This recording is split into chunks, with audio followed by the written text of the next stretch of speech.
Hello and welcome to Walk and Talk. The date on the alien calendar is 3/2/2/3/3/T1, and that means the date on the Gregorian calendar is Thursday, April 23rd, 2026.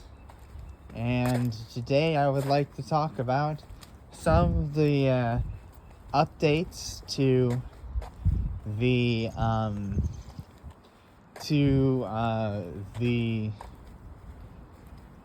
Anlia framework that have been made this Olyang, or this Anlian year. I think that I have been pretty quiet about the things that are particularly of interest to me this year and the previous years up to this point, other than what tends to have just sort of happened in 2024. But there are some developments by 2026 that I think are important. You might have gotten a glimpse of them in my actual latest video where I talked to ChatGPT. But I kind of expect that was just basically my and ChatGPT's language and not something that is going to be well understood. So, we'll start in 2024 with the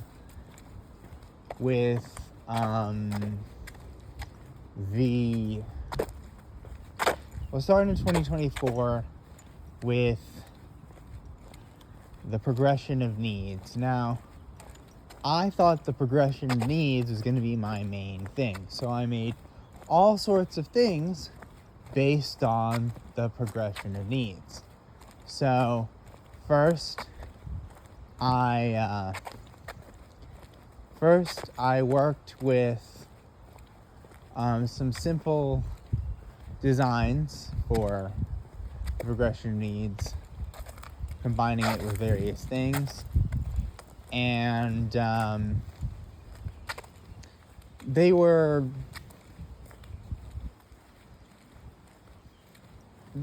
most of them ended up being overwritten when I combined the progression needs with the problem chart the next year.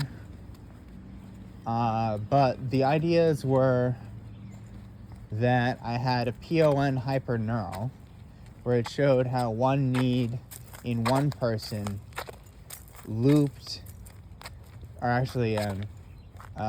to one need in another person, which led back, and it was kind of loops rather than a linear need to need. I mean, the first thing I did was obviously the positive and negative progressions, but that was in a previous video. And then I did then I tried to experiment with using the progression of needs to fight with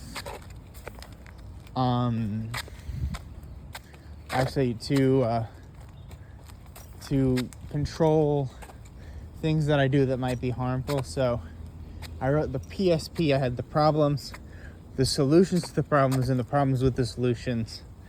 And so I made all the problems, or all the primary problems, needs. The solutions were things I was going to say. And then the problems with the solution were crimes. So they were, well, not literally crimes, but they were the same as, so you've got sex, violence, drugs, racism, murder, that kind of thing, except in this case it would just be like talking about them because we're in the domain of talking. So basically, like if I had a desire to tell a joke, I would be able to say, like, am I doing this for social validation, or am I doing this to impart essential information for what I want other people to do? Am I doing it for, and does it contain any content about race or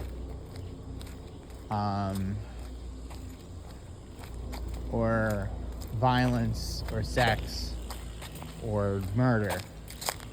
And there's it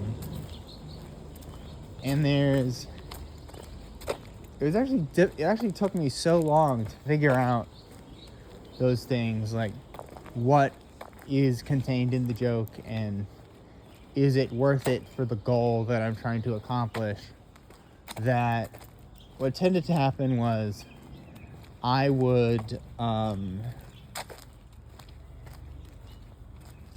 actually like spend so much time figuring it out that by the time I said it, if it was okay to say, I would get in trouble for saying something irrelevant because it would be something that was relevant to something that had happened much earlier in the conversation. So I tried to sort of streamline this, and I came up with the idea of the EPT and NPON. The EPT and NPON is basically the idea that the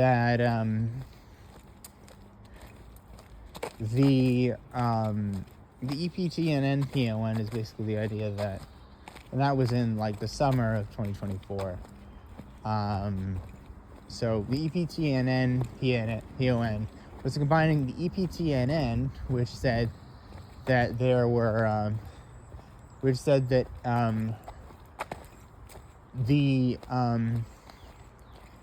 reason that I had certain odds of a meltdown when I was little is because, or actually when I was a young man, was because I had so many, because there was these 3 stages: expectation, promise, trigger, and because of the 3 stages, and each result was just like information flowing at random up or down between, so there'd be like a 50%, so like you'd basically you just create in order to map it, you just create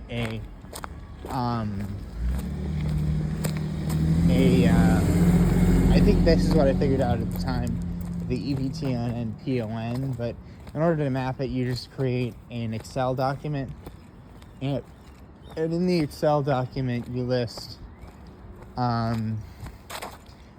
every cell as equal to behind it, so equal to the one above it behind it times 0.5 plus the one below it behind it times 0.5.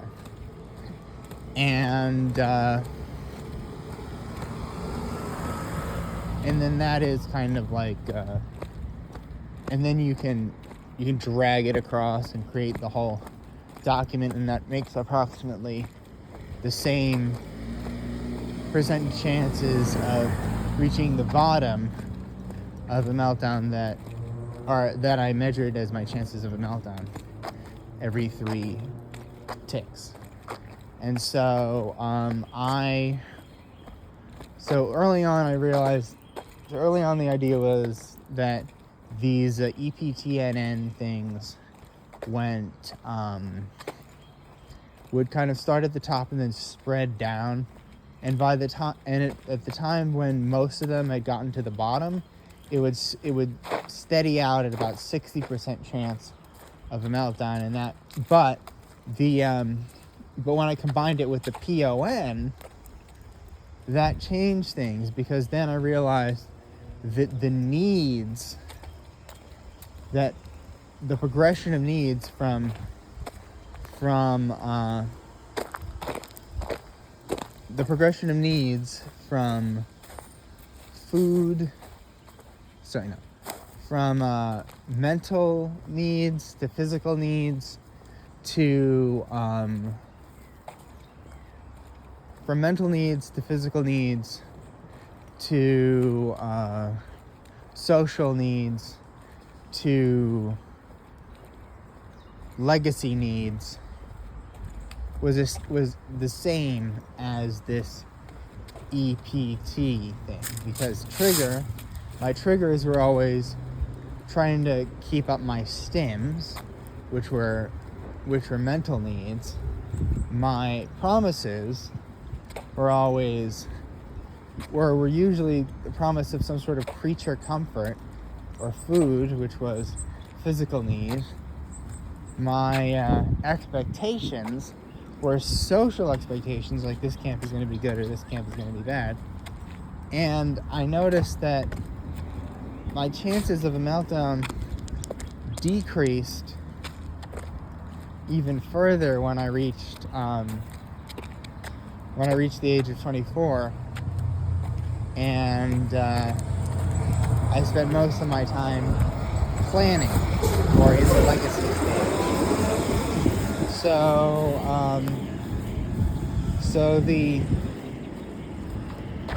So that was well and good, and I was thinking, I'm gonna appease everyone. I'm gonna give everyone what they want when they start approaching doing the things that harm me, so that they go up and they avoid those things. But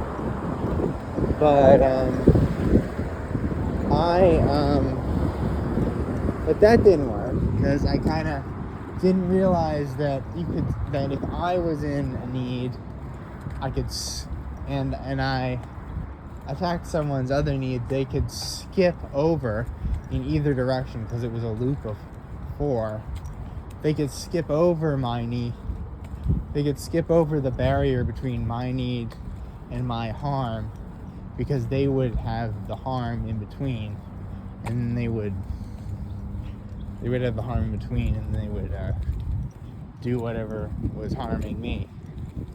So I, for a while, so then in the fall, I came up with the PSP-PON, which was a pretty standard idea, which is pretty much what I would expect to come up with, except there was one problem I had to solve, which was, what is the order between the different people in the PSP-PON? So basically, I had the 4 needs on one side and the 4 needs on the other side, and then the actions were in the middle. So each action was created by a need, or each action was to solve the problem of a need, and each action created the problem of a need. And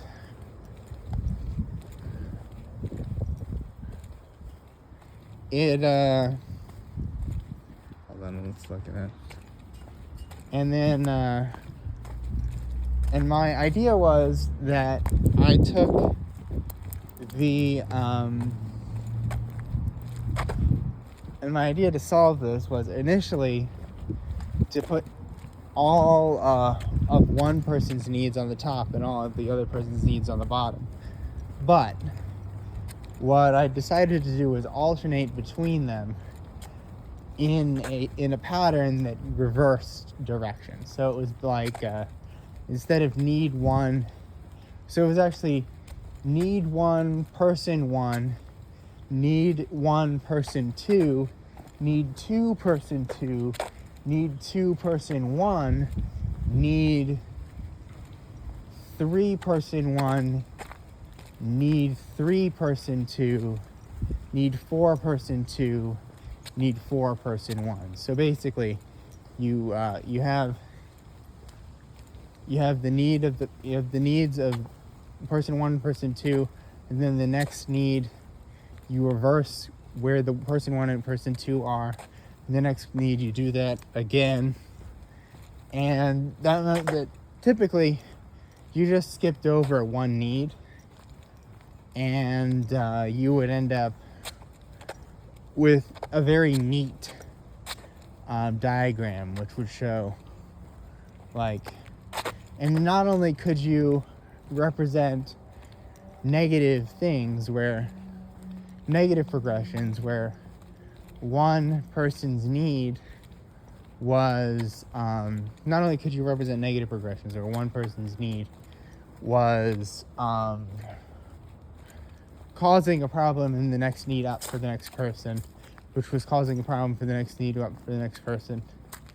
But you could cap them off with positive progressions. You just had to take both needs from one side. So basically you take it solves two problems instead of solving one problem and creating one more problem.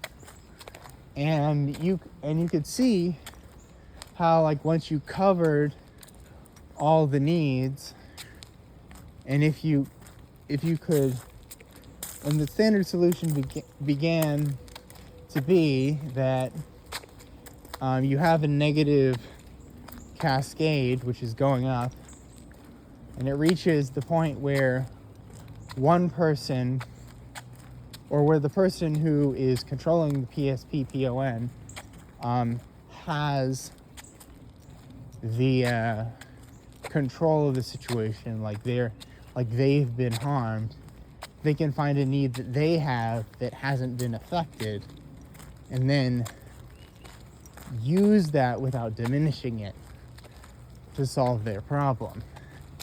And then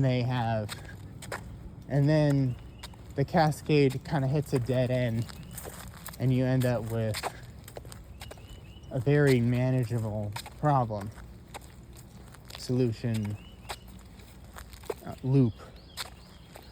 And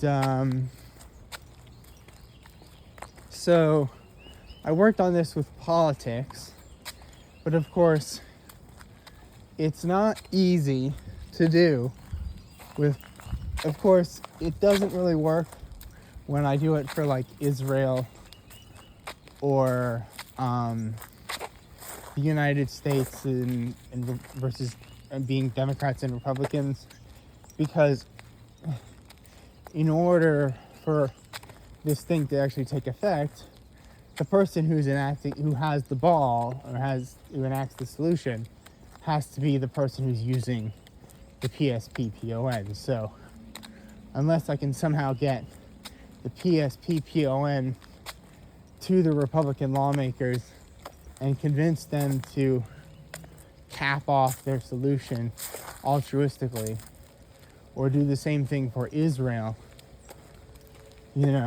which will stop all the violence, that's not going to do anything. And I'm just like an associate in science, but it made me feel like I was doing something. I posted it for the Angalo War in 2025.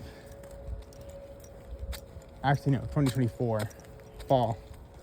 But then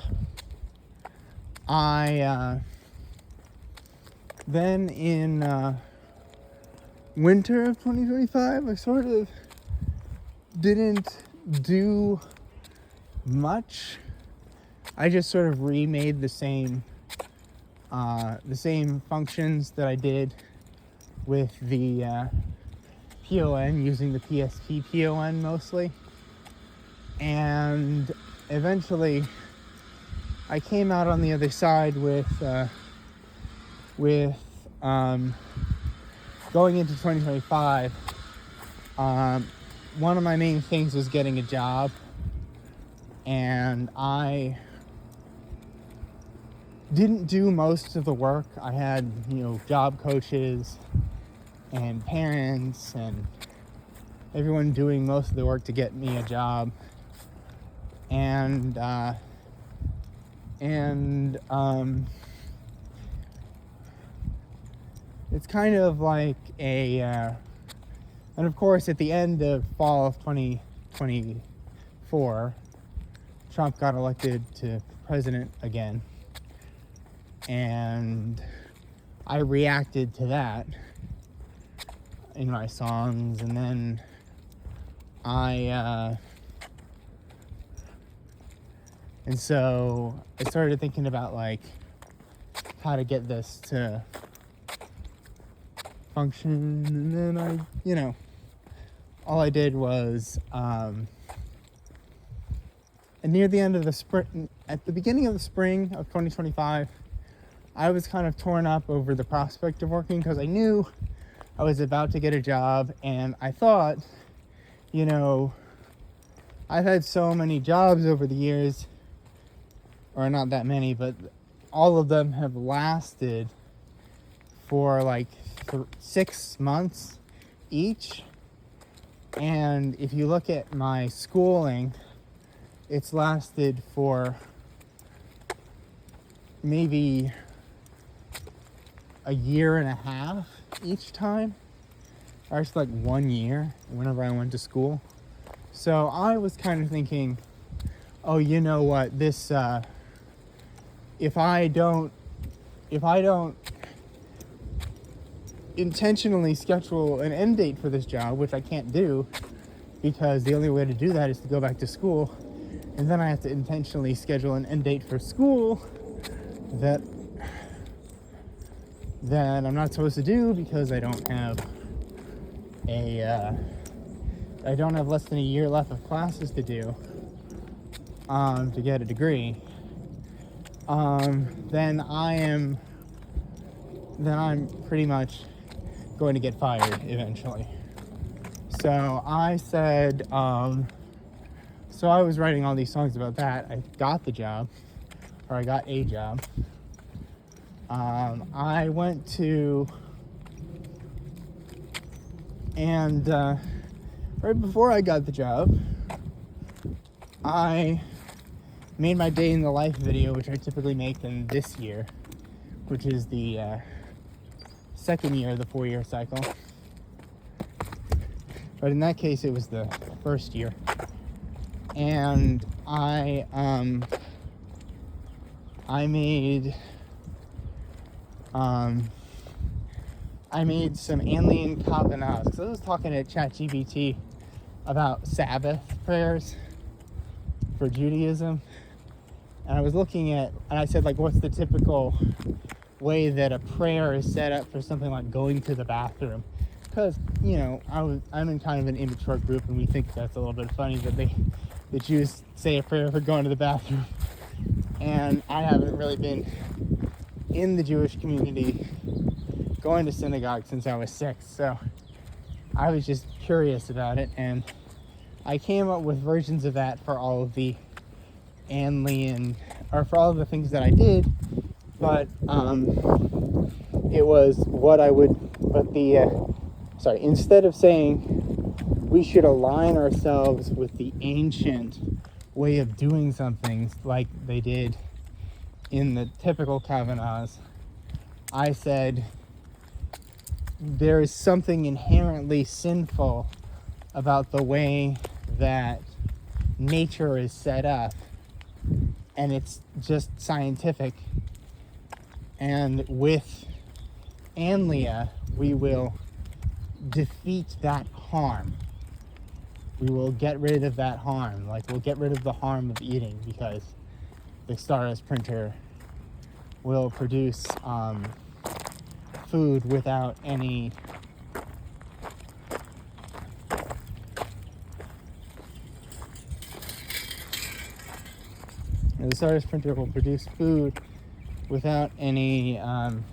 animals or plants being destroyed. It'll just electrolyze the seawater and the elements and make food out of waste. But it'll just separate all the atoms and waste and then make food out of it. So I when I started, saying those, like whenever I had one that I said whenever I drove. And when I said that prayer and I drove, it distracted me right before I was supposed to get on the road. I got a huge scrape on my car, and I said, maybe this is not that great. Maybe it's doing more distraction than it is preparing me for Anlia. So I stopped doing it. I got the job. I went to, and then the next thing I did was, I had some good conversations with my coworkers, and I got kind of self-conscious because I was thinking I'm talking about some pretty gnarly stuff as I usually do, and I don't know if these people are 17 or 18, and I'm and I was freaking out a little bit, and I eventually, but then right at that moment, I started reading the Genealogy of Morals by Friedrich Nietzsche, and my inspiration for reading that was that I really wanted to talk about the genealogy of morals from my perspective as being, based on history, which is mostly random, rather than intrinsically meaningful, and I think that and that I've talked about, and I said, I wanted to go into the genealogy of morals and say, this is where this comes from, and is it really valid as a universal rule if it just came out of something that happened, or that happened to happen. And I looked at the genealogy of morals, and it was talking about I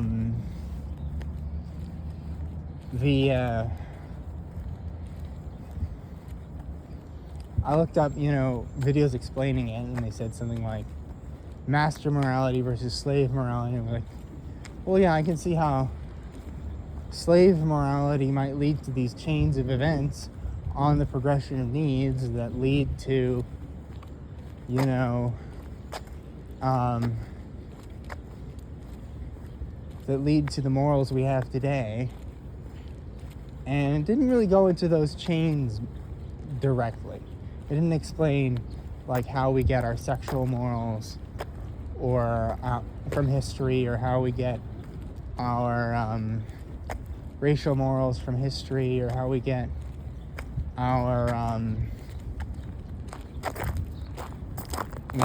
general things, how we get violence and exceptions and stuff. And so I was kind of interested in it because what it ended up saying was, what it ended up leaving me with was something actually more fundamental than that. It ended up leaving me with the idea that it is okay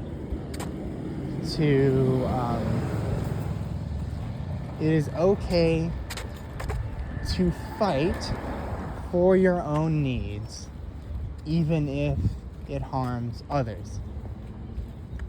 And this is kind of a and I can relate that to the basically that's saying, you should. And it also gave me a very interesting thing which challenged my whole framework, which is that we have somewhat of a right to expand into further domains. Like previously I was thinking,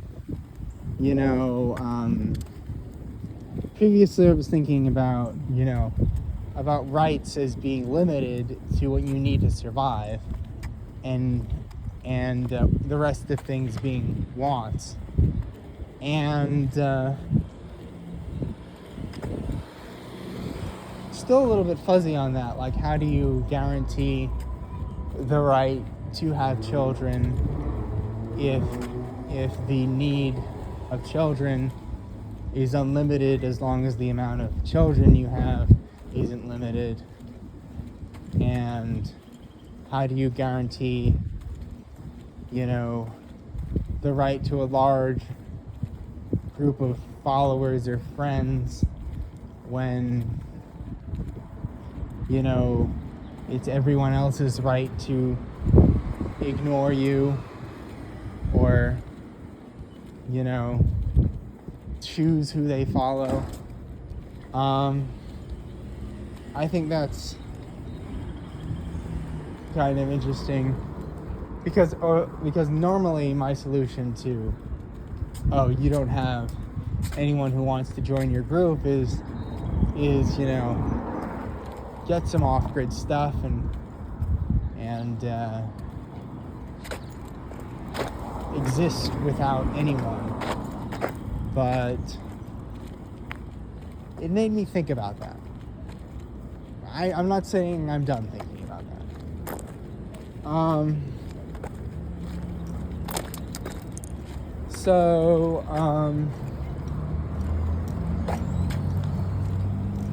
There's also this,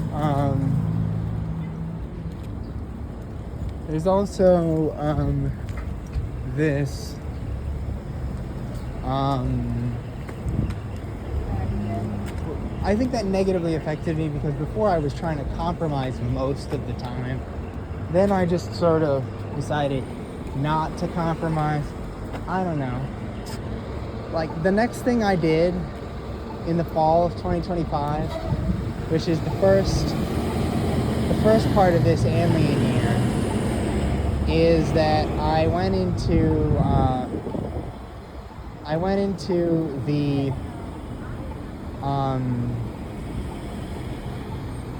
I kind of brought back the progression of needs as a different type of thing, and I organized halks and hachpas, which are good deeds and bad deeds and alien stuff, on that. And I thought, well, the halks, you should avoid the halks because they're halks, but what about the hachpas?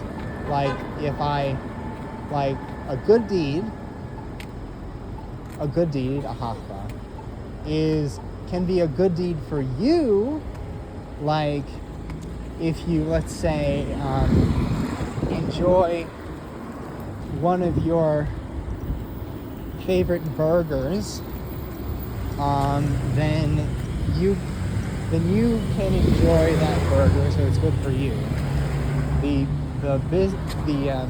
The restaurant that sells it gets your money, so it's good for them. The people in your life more broadly benefit because it puts you in a better mood, back to that EPT, or the PON EPT. But of course the cow is killed.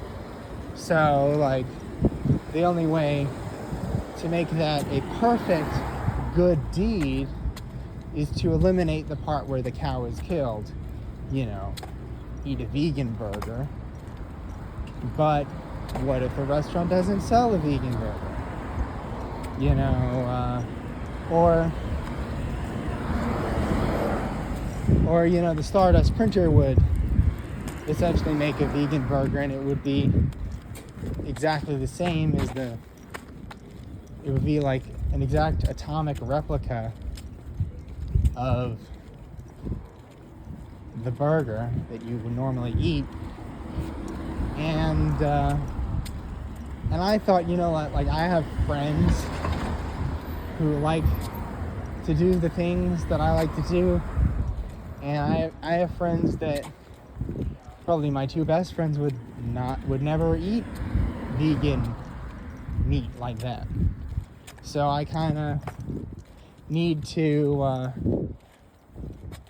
so if I'm going to meet them for lunch, I'm going to need to sacrifice the cow. But the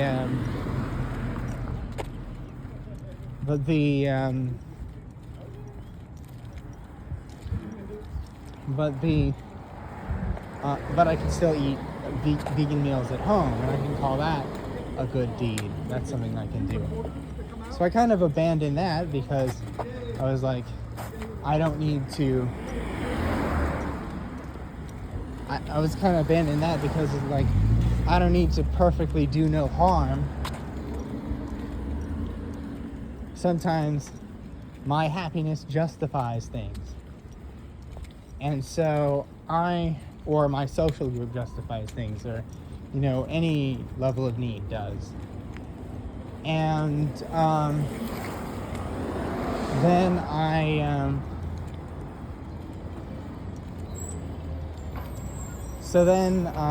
was kind of broken up about that. So the next season, I decided to start something in the very beginning of the season that I very quickly abandoned.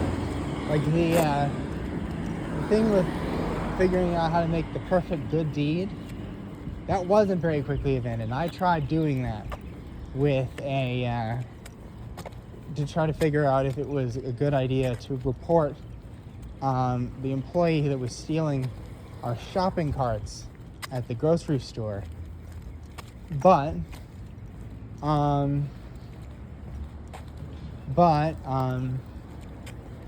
that didn't feel satisfactory. I eventually just had to make the decision to report them.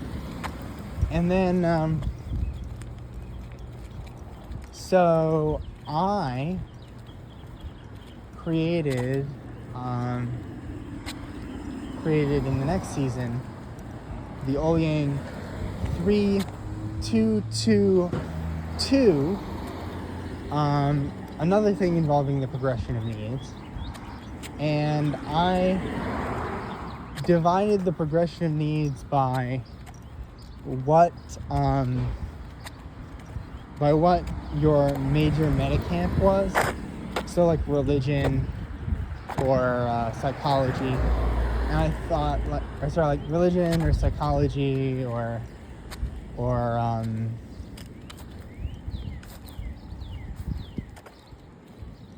work, or any work, hobby.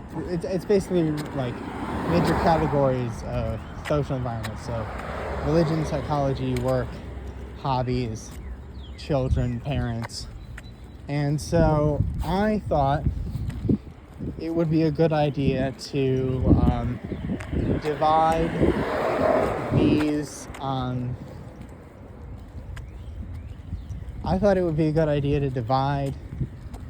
these things separately, like on a different axis than the needs. And I thought, based on what people's camps were, you could find out what their morties were. So morties, once again, as in all my things, are like sensitivities. So and where those are in terms of the needs.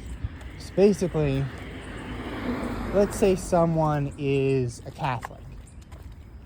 If they're a Catholic, they might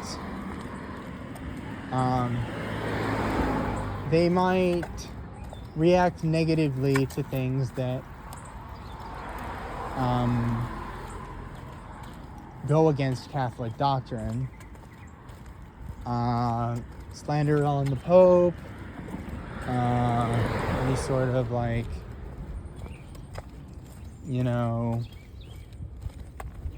I think because they're Christian, maybe like Christians in general might react negatively to the idea of scientism, and specifically that there is no such thing as a soul. I think the idea of subjective morals that you could find in Anlia, you might want to hide from someone who's Catholic. You might want to, you know, if they're eating fish as like a way to, if they're eating fish as a way to avoid eating meat on certain days, you might say, you might not want to say something like, fish feel pain. You know, it's kind of pretty interesting stuff. But, you know, there are, but I felt like that got too complicated, and that there's just too many things. And it kind of felt overwhelming, and because, you know, I realized, and because of reading Nietzsche and thinking, you know, I am entitled to cause some harm to others if it's in my own interest, I kind of just stopped working on that. And then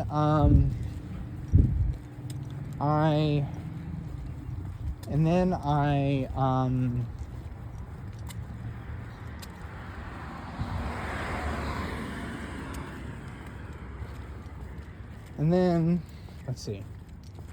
I came up with something at the end of the season, which was that I was going to amend my thing with the alien prayers.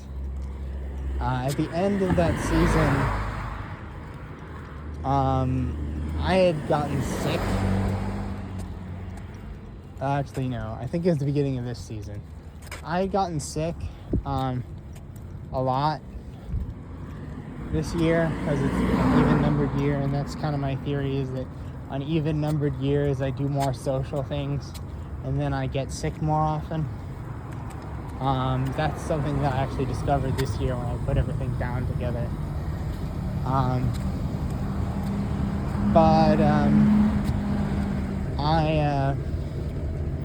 actually but early on I thought, you know, maybe if I say my Hebrew prayers, I will bless myself and I won't get sick as much. And I said,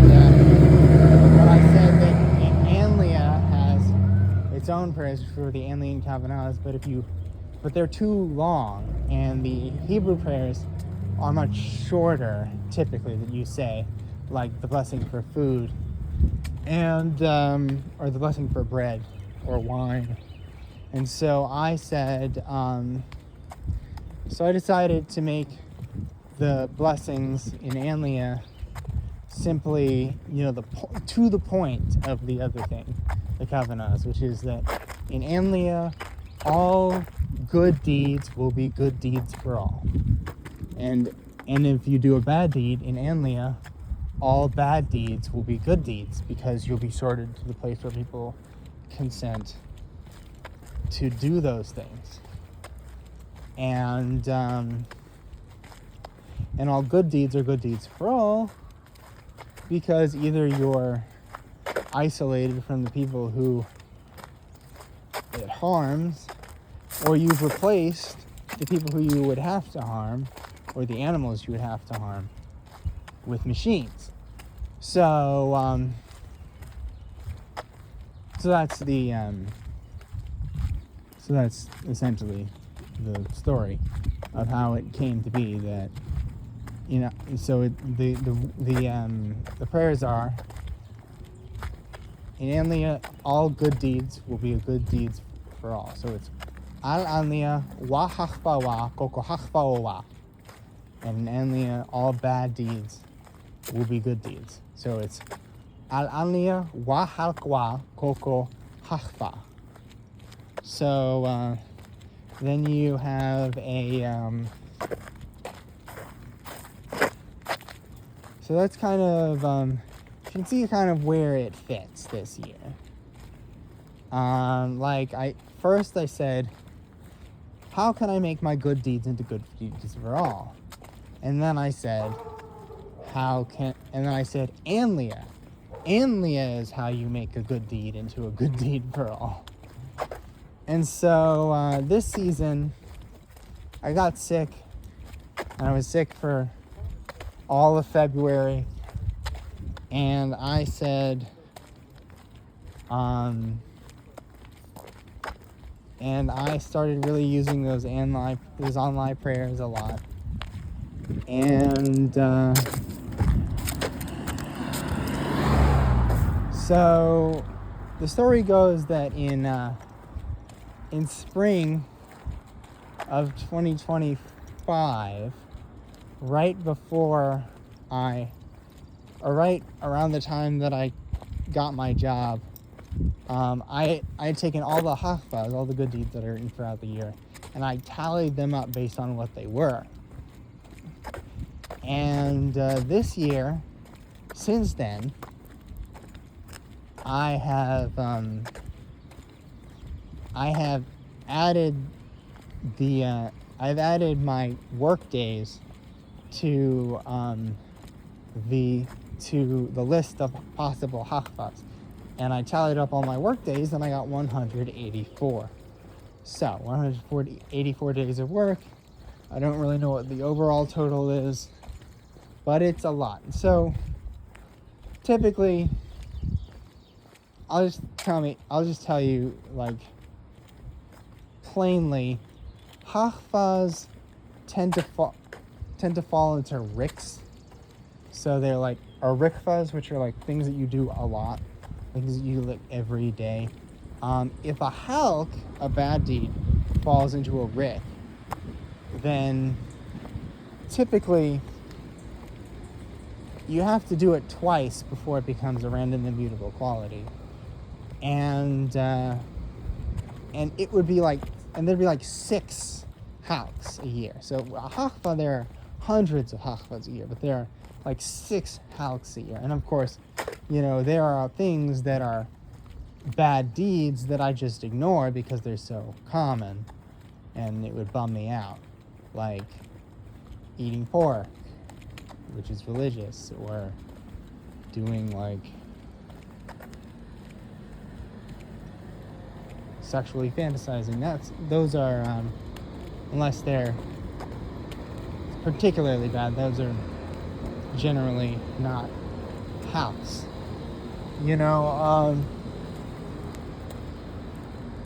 So that's what I did in March. And then by the end of this season, one time in this season I did, around the time that I think I did around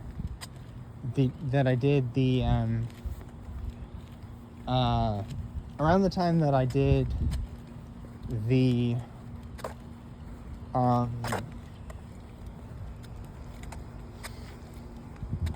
I think it was immediately after I did the hachva day. I started doing that analysis of all my sicknesses, and I figured out that I have 20 holidays on my Anlian calendar in a year, and if I take a number of those by myself and I just do a little ritual, the ratio of them that I do by myself versus in a group drastically decreases the amount of colds or sicknesses that I get in a year. So it's not about, so it turns out the real issue is not that I am appeasing God by saying the prayers. The issue is that by saying the prayers, I am preventing myself from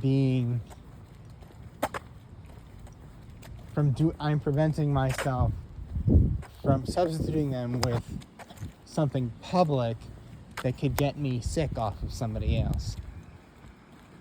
And so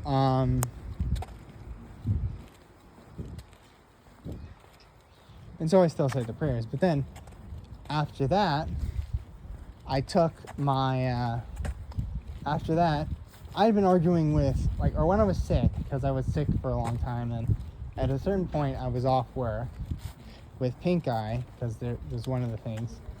I actually was talking to ChatGPT about Anlia, and it said that some things like murder could not be consented to, and it made some invalid points as well, but there's but the idea that there was a sect for doing a sex thing that involved risk of death was something that it said you would have to fake, and I was like, well, that wouldn't really be much better than reality. I was saying, but eventually I thought the Stardust printer would be essential, so I asked it about making a white paper for the Stardust printer. It told me around that time that a white paper is really what I should be making, which is a list of calculations on what the hypothetical device would do and how efficient it would be, rather than and then submit that to a scientific journal instead of filing a patent and having to actually build the prototype first. So I wrote that down, and I told ChatGPT what things to put in the white paper. Most of them I had already done on my own, so I was fairly sure that they were right. And I asked it to do things that were also further along in material science, because I only got to junior level in material science, and the calculus looked right. So I ended up writing that, and that was one of my main things. So now I had, how do you make the perfect good deed? Anlia is how you make the perfect good deed. How do you make Anlia? Stardust printer. So I got all that done, and then how do you make Anlia, Stardust printer? How do you make Stardust printer? Just a whole mess of calculus. And so I said,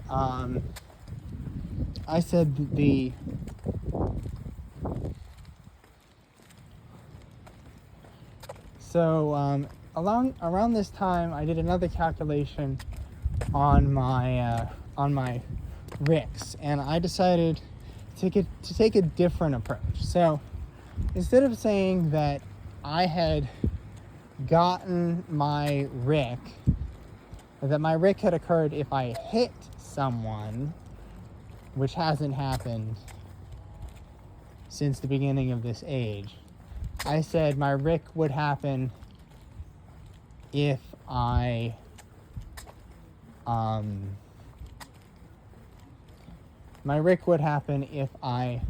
talked about some past crime or some intended penal sec, and I found that my odds of actually talking about those things start very high and go down, rather than starting very low and coming up. So I made a new hypothesis that it was the same EPTNN, with the PON, and that because I entered each sec or each camp or each environment on the social level, and the sin was on the social level, it would slowly trickle out of the social level into my state of being.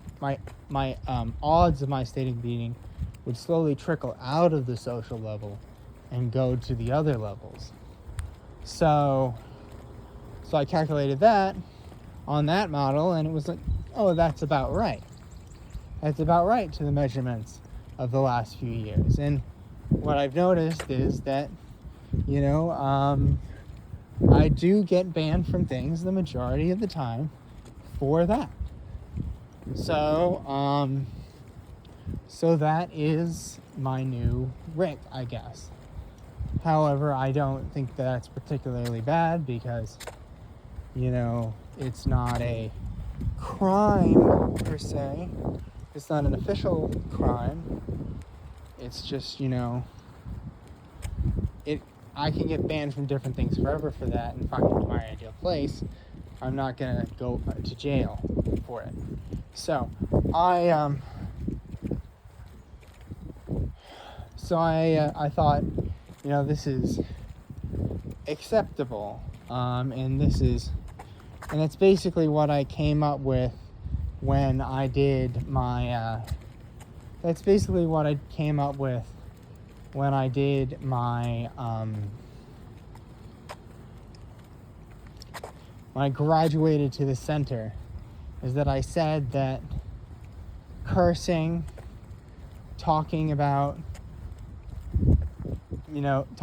things that people didn't like was acceptable legally, and therefore, even if individual places didn't allow it, I graduated to the center of the United States, and they were just in the and those places are just special. They're just special holding sex. Ooh, there's some dead birds on the floor. So they're just special holding sex and baby birds. They're just special holding sex and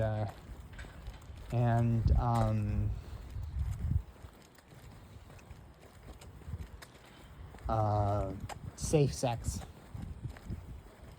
Or they're special test sex. I think normally you'd be in the penal sex, so there may be special test sex or holding sex. So, holding sex being places that censor you, like some groups on Facebook, and test sex being places that ban you, like some places in real life.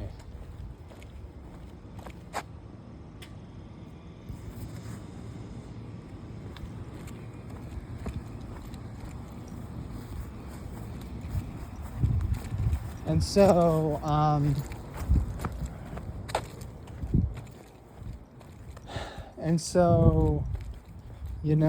I don't, so I thought, for a while, I'm going to make Anlia all on my, because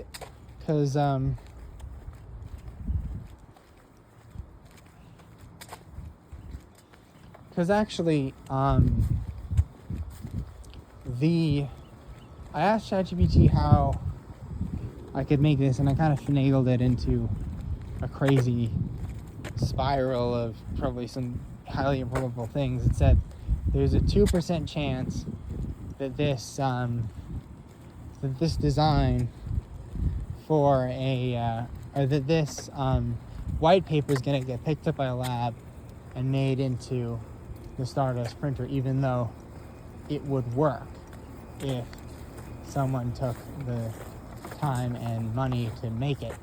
And it said, I said, I have this money, but it said, it's going to take like half of all that money to get a working prototype, and it said it's going to take like half of all your money to get a working prototype. I'm talking about like my trust fund that my mom had for me that was meant for college, but I never spent on college because I never finished college. And I thought, oh, I could just wait until then and wait until I get the money when I'm 32, and then I'll put it into the lab and make it. But there's no I don't have any connections in the lab anymore. I had older family members who worked there, but they all retired. I don't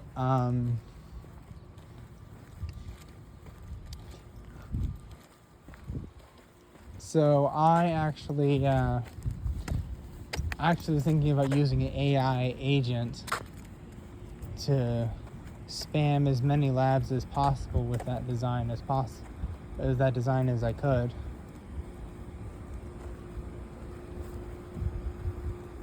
And I really and I thought, I could or actually that was redundant. I would spam as many labs as possible with that design using an AI agent. But I also could if I did make just one Solaris printer, there's the issue of hosting all of the data that it would take to store food on there. And the flip book of enzymes itself is an experimental technology, the type of thing that would let you make that would let you copy it directly off of a small piece of the material of the printer instead of through data directly. That itself is an experimental technology that would take a lot of time to make sure it would work, and although it would probably be cheaper than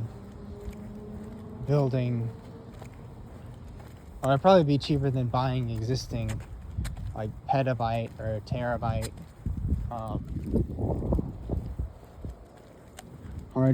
storage on Google Drive.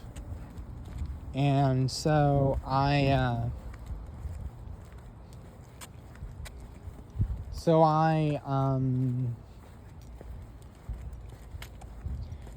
and originally everyone was supposed to manually upload these things, and that's how I was going to create jobs.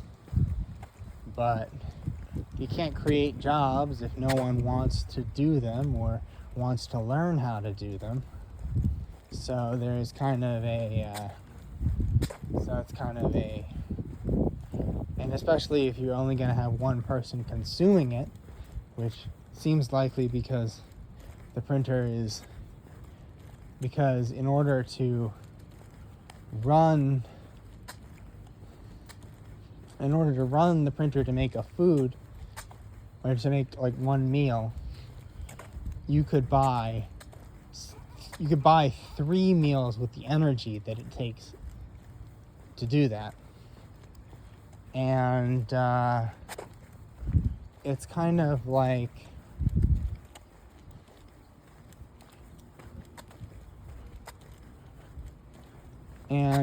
that normally I think of it in terms of solar area. So if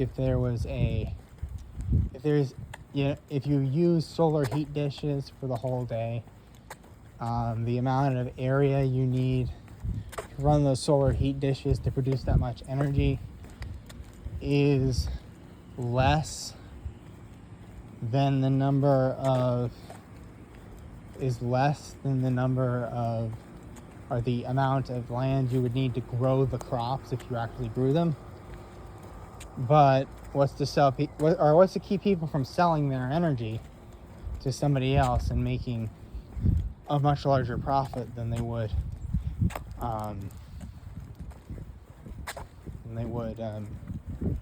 producing their own food. However, I think it's valuable because because it helps you get off the grid. It helps you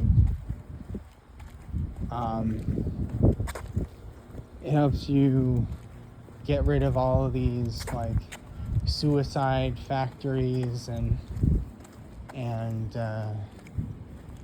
death camps for cattle and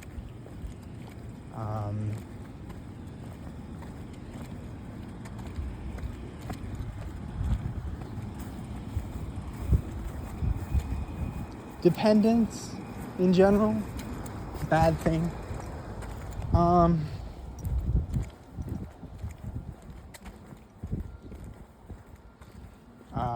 Incredibly,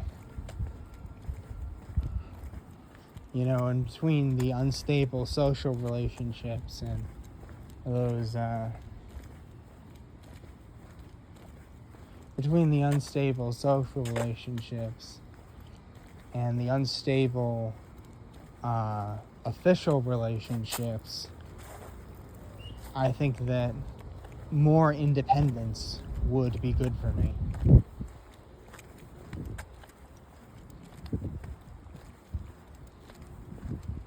But,